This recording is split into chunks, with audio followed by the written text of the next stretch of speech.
களே ஒரு நிமிஷம் இந்த பதிவ பார்த்துட்டு போங்க. இந்த அம்மன் கிட்ட உங்களோட குறைகளை கண்ண மூடி ஒரு நிமிஷம் வேண்டிக்கோங்க. நீங்க வேண்டுனது கண்டிப்பா அந்த அம்மன் கிட்ட இப்போ கேட்டிருக்கும். நீங்க எதுக்கும் கவலைப்படாதீங்க. அந்த அம்மன் உங்களுக்கான குறைகளை இன்னும் 2, 3 நாட்களில கண்டிப்பா தீர்த்து வைப்பாங்க. இது உண்மையிலும் உண்மையானது.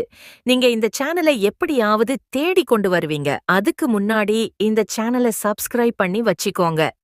இந்த பதிவை பார்த்தவர்களுக்கு களே ஒரு நிமிஷம் இந்த பதிவ பார்த்துட்டு போங்க. இந்த அம்மன் கிட்ட உங்களோட குறைகளை கண்ண மூடி ஒரு நிமிஷம் வேண்டிக்கோங்க. நீங்க வேண்டுனது கண்டிப்பா அந்த அம்மன் கிட்ட இப்போ கேட்டிருக்கும். நீங்க எதுக்கும் கவலைப்படாதீங்க. அந்த அம்மன் உங்களுக்கான குறைகளை இன்னும் 2, 3 நாட்களில கண்டிப்பா தீர்த்து வைப்பாங்க. இது உண்மையிலும் உண்மையானது. நீங்க இந்த சேனலை எப்படியாவது தேடிக் கொண்டு வருவீங்க. அதுக்கு முன்னாடி இந்த சேனல சப்ஸ்கிரைப் பண்ணி வச்சிக்கோங்க. இந்த பதிவை பார்த்தவர்களுக்கு